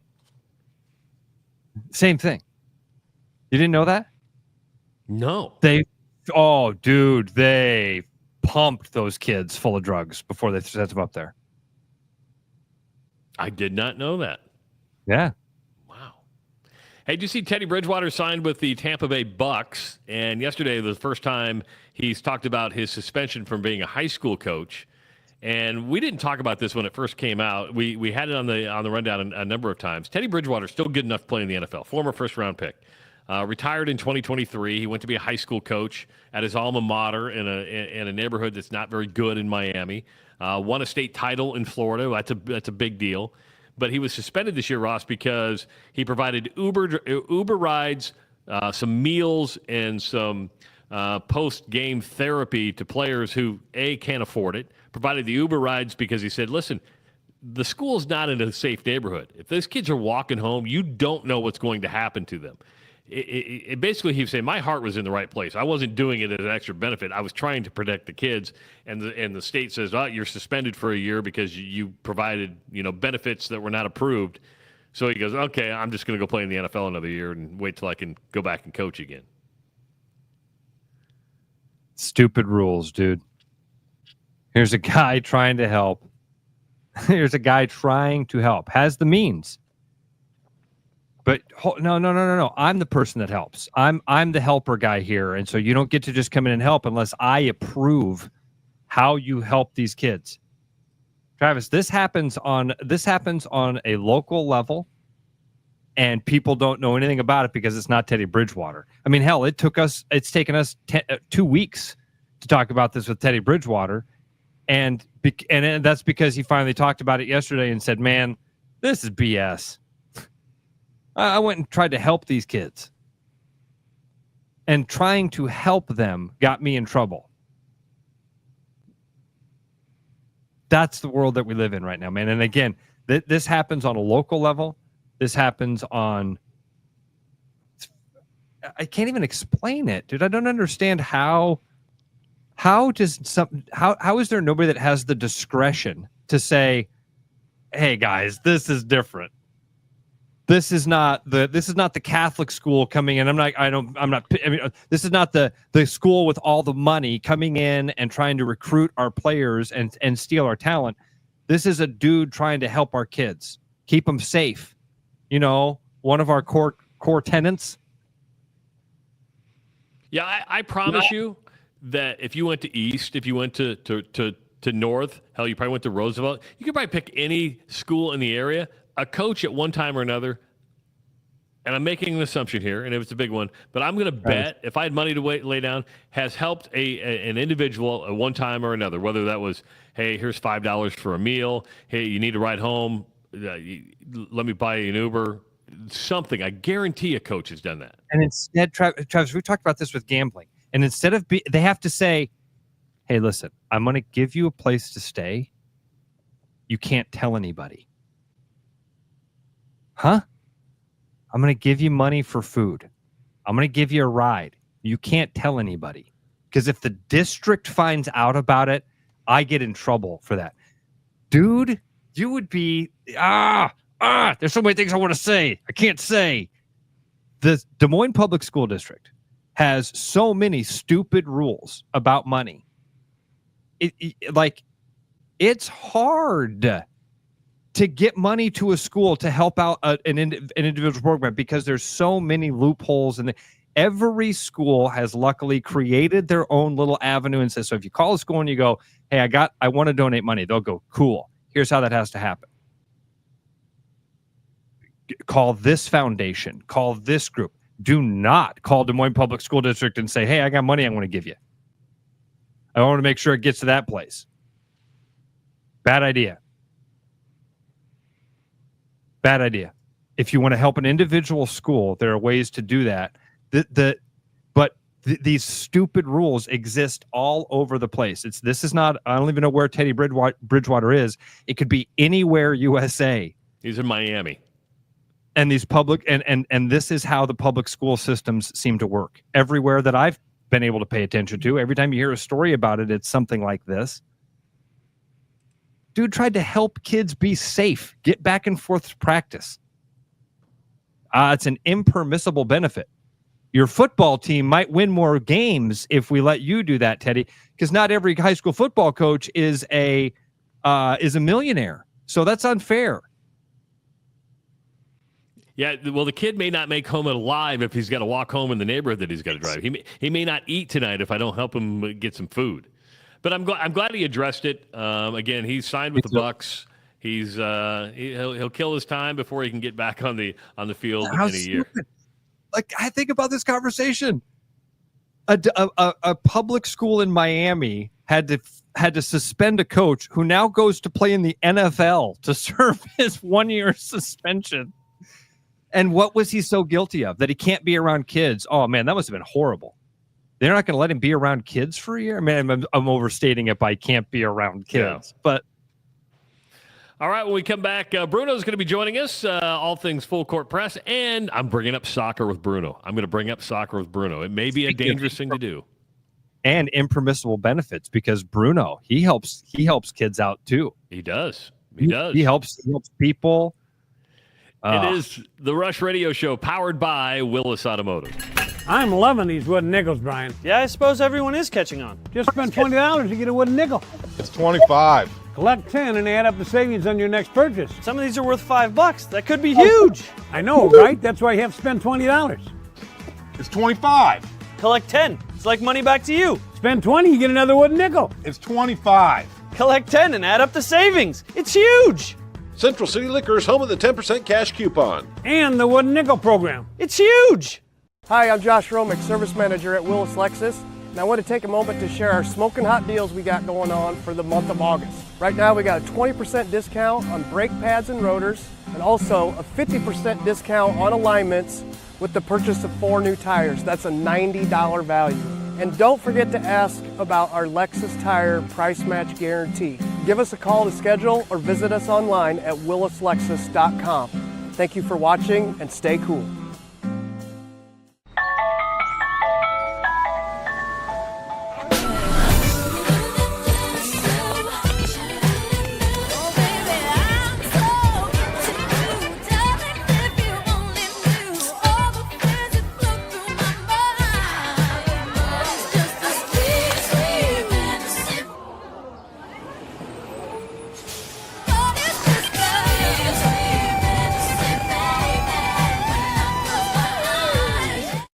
After Hawkeye football games this fall, Travis and Ross are right where they belong, with you, taking your calls and giving unfiltered feedback. Right after Hawkeye football games, it's the Black and Gold Rush on the rushradio.com, the TuneIn app, and on YouTube. Missing a quality home-cooked meal? You know, the kind Mom used to make? Lucky for you, we found her recipe book. Welcome to the High Life. Welcome to the Champagne of Bars. Every business has priorities, and Priority One Heating and Cooling is no different. As a service provider, we prioritize quality air conditioners and furnaces that will keep your home at your comfort level year-round. As a small business, we prioritize doing things the right way and treating people fairly. As a truly local business, we prioritize our community. As a veteran-owned business, we prioritize duty and commitment. For big business service with local value, trust your home to the place where you are always Priority One. Hey, it's Marion over at Land Rover of Des Moines. With all those summer miles and any last-minute road trips you have before school starts, come on down and get an alignment for $179.95 and $25 off an oil change. Give us a call or schedule online at LandRoverDesMoines.com. Rush, strong opinions, weak filters, and just enough sense to stay on the air. It's the Rush Radio Show, powered by Willis Automotive.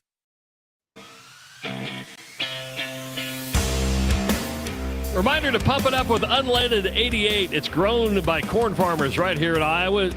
So pump it up with Unleaded 88. Go to iowacorn.org to learn more. It is Thursday. That means it's time to bring in our good buddy Bruno. What's going on there, buddy? It's raining. That's insightful. Meteorologist Bruno joins us live. Let's go to Ollie with the weather. Ollie, what's it like outside? It's raining. Thanks, Ollie. Oh. Bruno, this is against my better judgment, but I was thinking about you last night because you based that entire career on that, by the way. You're probably right. Against my better judgment. Yeah, you're probably correct on that. I wanted to bring up soccer with you because two things, a couple things. It has to do with Messi. And, you know, he's been in the MLS for a couple years now. My question to you is, do you think he's had the impact on the MLS and the popularity of the MLS as much as you thought he would? Because I don't think he has. I'm not saying he hasn't performed well. He's by far, when he does play and he's healthy, he's the best player on the field for Miami. But then the MLS goes and, suspends him because he didn't want to play in the All-Star game. They give him a suspension. Can the league get out of its own way when it comes to somebody of this stature? And I mean, because I remember when he came in, you're like, this is going to be a game changer. And I go, has it been a game changer? Well, sometimes when you give somebody too much power, they kind of run with it, and that can cause problems. I think he's had an impact. I mean, I will tell you, whenever I see that they're playing, I want to see if he's playing. It's sort of like the same with Caitlin Clark. She hasn't been playing, but I still watch, but I don't watch the whole game. I just watch the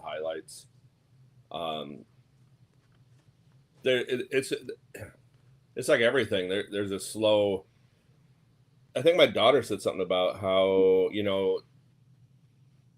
doesn't every team have like a, she's like complaining like everyone always focuses on the, most important player. We're talking about Caitlin on a team. She's like, that would suck. It kind of sucks that they just focus on the key players. I go, that's the way it's been since day one. I go, if you're not a good team, people might not watch you, and you certainly aren't. If you're a good team or you're a bad team that you're just the only player that's good, it's hard to watch the game because the player's good, but the team's not. Now I'll say Messi's brought some pretty good guys around him. He's made it pretty interesting. I've never been a huge MLS person. I mean, I try. I watch it some, but I don't watch it like I watch English Premier. I'll watch every single match, at least the highlights in this season that starts up next week. With Messi, I don't know. And then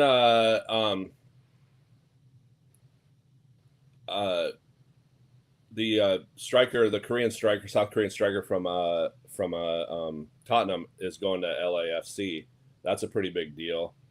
I just think it's just a kind of a slow thing. It doesn't happen overnight. And Messi's maybe too big. I've also heard rumors like he doesn't. It's just not good training for him to be playing in the MLS when World Cup's coming up next year. He wants a higher level of competition, and he wants to train a little bit better. I don't know.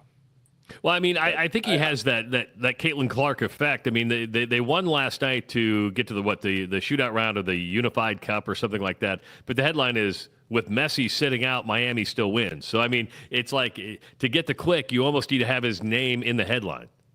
Well, just remember David Beckham owns the team. There's a lot of gravity pulling towards that team.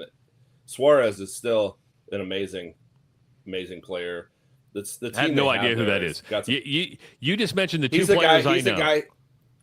Suarez pulled a Mike Tyson. He got mad and he bit somebody in the MLS, and I remember this. Kicked out. So that Suarez is on his team. Suarez is phenomenal. All sorts of He had all sorts of anger issues, right, Bruno? He's had a really hard time controlling his temper. It's a weird reaction. An adult man doing that. That's not anger issues. That's something totally weirdly different. Good point. But he's an amazing soccer player. And I'm telling you, I almost bought the jersey. I almost bought a Messi jersey because why not? I don't own any pink anything, so I was like, oh, that'd be kind of cool. I didn't do it, but it's just that I think there's just a lot of eyes on it. The stadiums are full. MLS stadiums are packed full. People watch it. It's in just, person. It's like they watch it in person. It's like water polo. It's water polo in like the former Yugoslavian states. Huge sport there. Huge sport there. But have you ever watched water polo outside the Olympics? No. Ooh. I know we're getting weird echoes. Man, I'm not hearing. I wonder if is it coming from my system because I'm the only one that doesn't hear it. I'm the only person that I haven't heard echo the entire time. Earlier in the week, people were really concerned about it. On Tuesday, it was pretty bad. Yesterday, we had it for a moment. Did it go away, or is it still happening?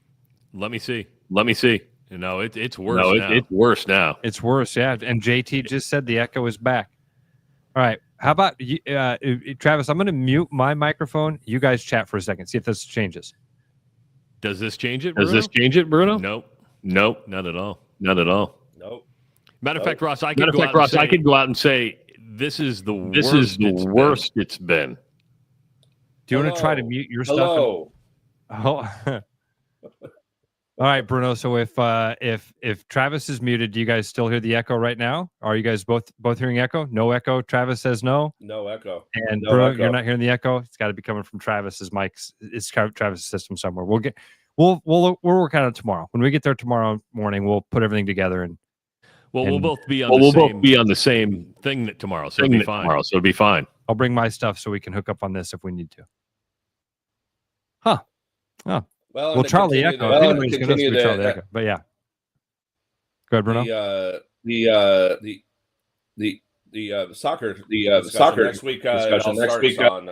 God, it's happening really bad. But the soccer next week for EPL starts on the 15th. This is the start of the season, goes all the way to May 24th. So I'm excited about it. It's what I like to do, but I know that this one football's starting up and all that too. Rush, you were talking about somebody who went to Miami to coach pro because they ran into some trouble. I didn't catch what you were saying. What was that? The guy's name is Teddy Bridgewater. He was a former NFL quarterback. Well, he's an NFL quarterback again. He's been a journeyman quarterback, probably played for a couple teams, and decided during the offseason he would go coach high school football in Miami. When he got down there, he was in a pretty poor community. So being a multimillionaire NFL quarterback, he used some of his resources to help those kids out, helped them get rides, helped them get food. I think he bought meals for them on the way home from a game or an event or something. And the district found out about it, considered that to be an impermissible benefit. He hadn't run it past the district. He hadn't approved it. And so they suspended him from coaching for the team for a year. That's too bad. That's that's sort of like everyone complains about Wrexham spending all that money on their team. But that's just the thing to do. Like, it just seems kind of Christian. They're kind of why not? It's not like and by all accounts, Bridgewater's like a really wonderful guy who just did that out. It was like kindness of his heart. He's not paying for their training or anything. Yeah, not paying for their college. He paid for him to have a meal because he saw a bunch of hungry kids out of the district into his district so that, and whatever. Right. Anyway, I just heard that. I thought you were talking about suspension in high school, and maybe last year the boys bowling team for Roosevelt had a lot of kids on it, and I'm like, why is that? And they're like, oh, they're in the bowling team because if they play on the bowling team because they got suspended for whatever reasons, and they'll suffer their suspension, they won't be able to play in some of the bowling meets so that they can be in the spring sports. There's always, you build it, they'll figure a way around it. That's hilarious. The kids. Why there's 73 kids on the bowling team? Well, because the football team got in a fight. I'm not kidding. It was literally, there was about 40 plus kids on the boys bowling team. Like they do their senior deal and they're all standing there and they covered like 6 lanes of okay, so-and-so senior walk up, and they all walked up and they're like covering 4 lanes across to honor them for their senior, year. Listen, Eli's on the golf team. Eli's on the golf team, and it's certainly not to serve any suspension from anything like that, but he's also not going to ever compete to be the best golfer on the golf team. And he's aware of that. He is doing it because it's something to keep him out of the house, something to keep him around his buddies, keeps him involved. He's trying not to waste the coach. Tennis has been a spring sport, and they just changed it this past year. So they had their final matches this year in spring, and they moved it to fall. So my daughter who's in tennis is going straight from spring, summer, then fall, starting it up again. And she's like, well, now what do I do in the spring? So she's going to play golf her senior year just because, again, just to fill the time. Why not? My mom's over the moon. Yeah. My mom's a huge golfer, and she can't wait to work with her, play with her. But yeah, I love that we're not in a Roosevelt's a nice high school where there's not like everyone gets to be on the team and they try to do their best to have everyone play. They figure out some ways. It's kind of old school. Like it's just to be on the team, and happy days if you win state or you do really well or have a good team. Great. But it's not live or die. They all go on to do other things just like everyone. It's just like they're not going to be put in a spot where they feel like my life's over now that high school's over. The best years of my life are behind me now that high school's over. That kind of sad high school star that now is running at, selling cars at the used car dealership in his hometown kind of thing. I know that's not exactly how it works.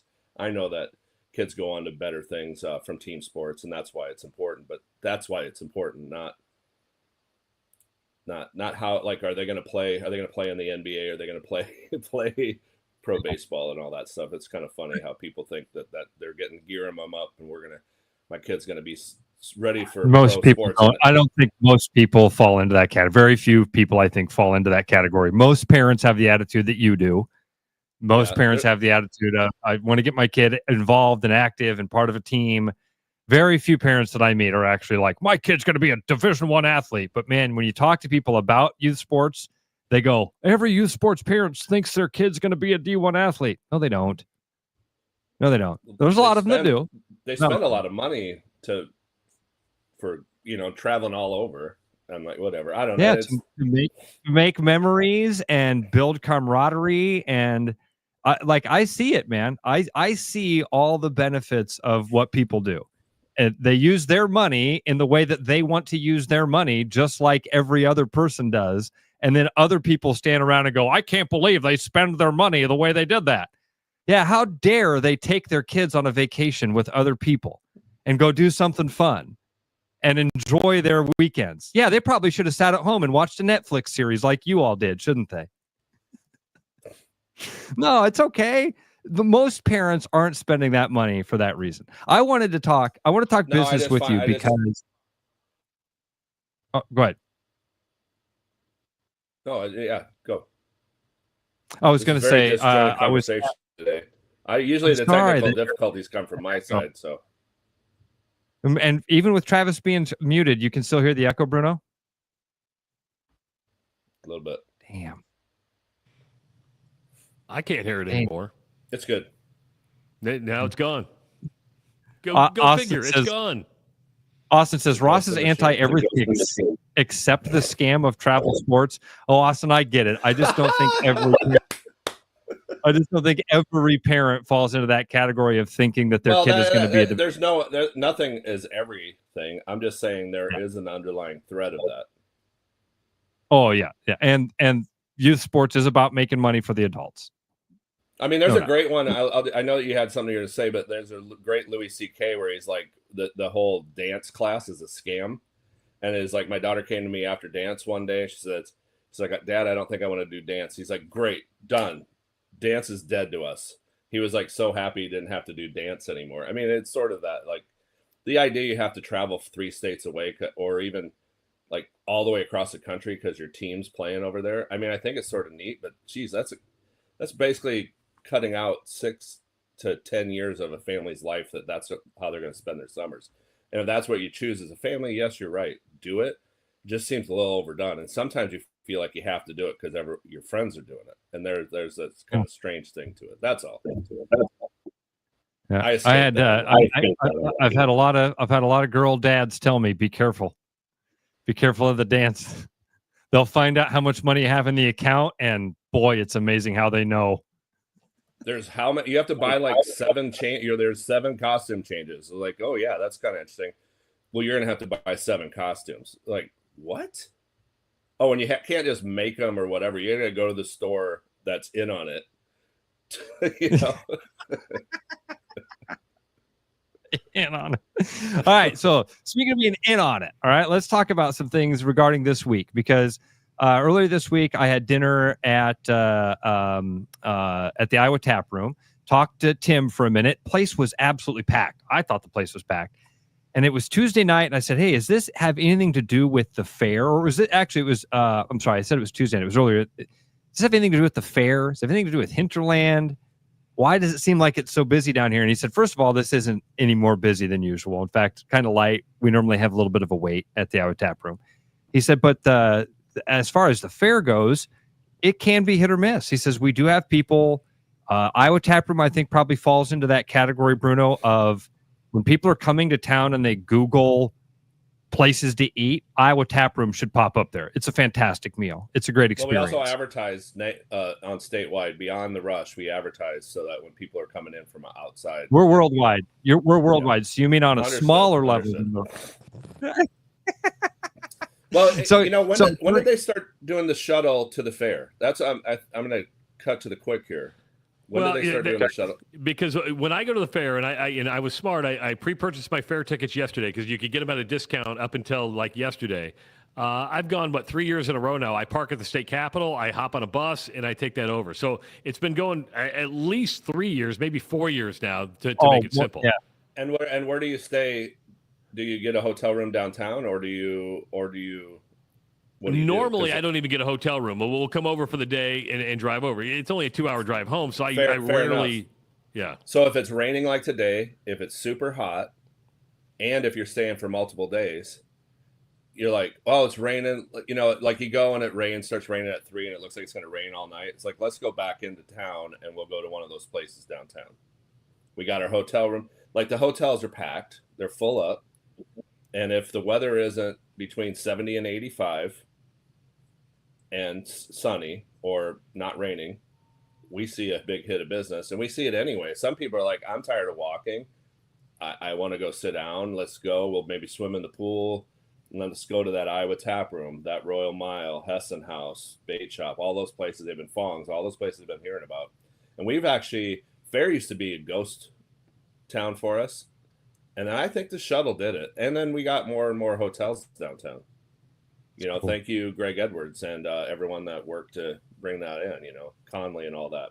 I think that's, and I don't. Maybe I jumped to you the answer of a question you were asking, but that's. That's exactly. I wanted to know what that was like, and there is a second part to this because one of our listeners had a question for you that I found kind of interesting. I've never asked you about this, Bruno, and I wonder. I want to go back here and find this. I'm so sorry. One of our listeners wanted to know, it was dude from Iowa. Have any of Bruno's establishments tried to get food into the state fair? There have been restaurants that, I mean, a lot of times when you go to the state fair, it's concessionaires type of thing, right? It's the Brookses of the world. They don't necessarily have like a restaurant outside of the fair. Campbell's Concessions is exactly what I'm thinking of here. But there are a few that have done it. And I remember like George Migliero, G-Migs, for a short period of time, had a thing at the fair, and then he pulled out, was out of there. Have you guys ever thought of that? Is there a reason you have or haven't jumped into the fair? You know, there was a hot time there where like, man, we got to get on that fair money. You know, and I'm going to precursor this with Brooks, is a friend of mine. I've loved working with him over the years. Good guy. Connie Bozen, the mayor, if she's listening, I don't want to upset her. You know, she has her Apple stand. But I get a picture in my mind when people these days, when people say, you're going to go to the fair, you're going to buy a stand at the fair, you ever wanted to have food out there? And I just think of a Duffy cartoon with a bunch of hogs around a trough with the names of their restaurants or their places, all trying to feed off it, and somebody's pouring in dollars into there. And the hogs are gobbling up the money for the, you know, it's just a cash grab to me. It feels like that's a lot of work. It's a lot of infrastructure. Think about what it's taken for Brooks to get from starting to where he's at. And all those kids volunteer and they love it. I do that every day of the year. He does it for, and I'm not trying to make light of it. He does it for a month. You know, start to finish, you know, and on either side of the fair. And he started out playing by the fair rules. You guys play, you know, for years running your own establishment, you play by your rules. Brooks and everybody else who just does the fair, they start with the fair rules, and the fair rules aren't necessarily fair for a concessionaire. The word fair is not. I also have a picture of a Duffy cartoon with you're wearing an overhaul and you have your name of your place on there, and there's about 7 hands of the fair into your pockets.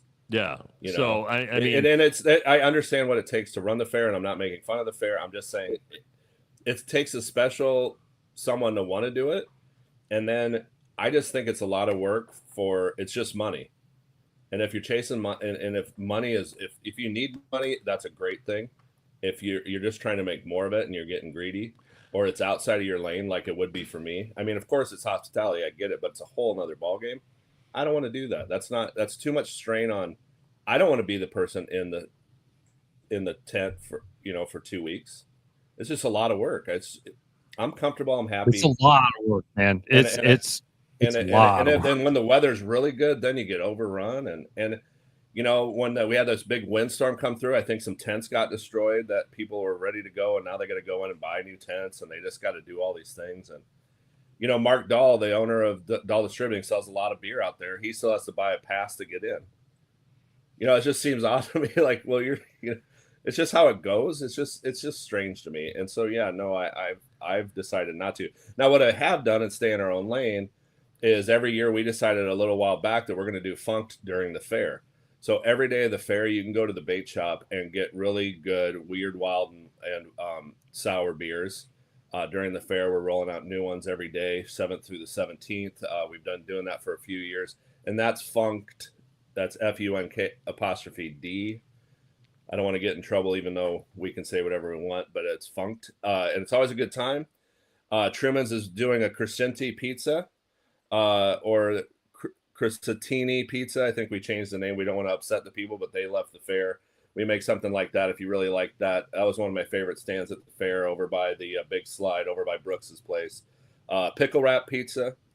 If you want to go up to Lucky Horse, we're doing the Heat Wave burger, street corn, and State Fair lemonade. The Iowa Tap Room does a flight of the month as the Barnyard Brews in honor of the fair.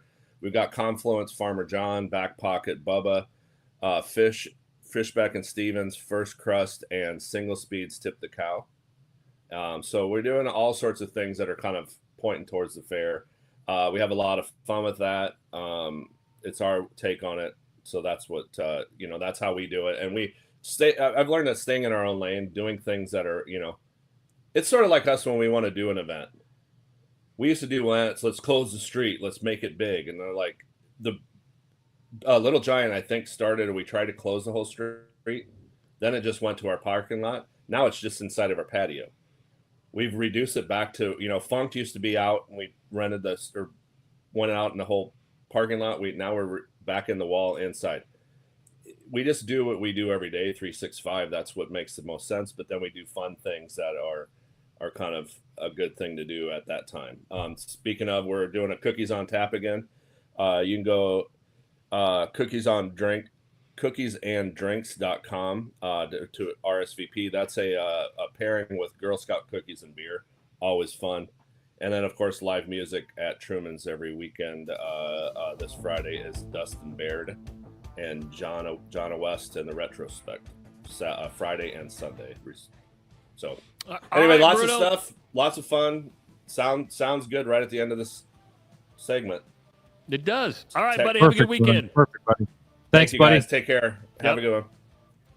All right, man. We want to thank Ben Jacobson for coming on. If you missed the Northern Iowa head basketball coach, he was on at 6:30.